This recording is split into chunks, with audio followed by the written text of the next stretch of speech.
આમ આદમી પાર્ટીના સંયોજક અરવિંદ કેજરીવાલ ગુજરાતની મુલાકાતે આવ્યા। 3 દિવસ તેઓ ગુજરાતમાં પક્ષના નેતાઓ, પદાધિકારીઓ સહિત કાર્યકર્તાઓને મળશે અને ગુજરાતમાં આપને મજબૂત કરવાની રણનીતિ પર ચર્ચા કરશે।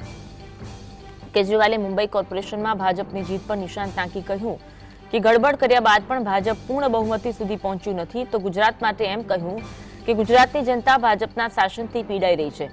ભાજપનો વિકલ્પ કોંગ્રેસ બની શકે તેવી સ્થિતિ ન હોવાથી હવે લોકોમાં આમ આદમી પાર્ટી માટે આશા વધી છે। અરવિંદ કેજરીવાલ 3 દિવસ પ્રવાસે આવ્યા છે ત્યારે खुलेआम भ्रष्टाचार करते हैं, कोई इनके भ्रष्टाचार के खिलाफ आवाज नहीं उठा सकता। आज लोग बहुत उम्मीद से आम आदमी पार्टी की तरफ देख रहे हैं।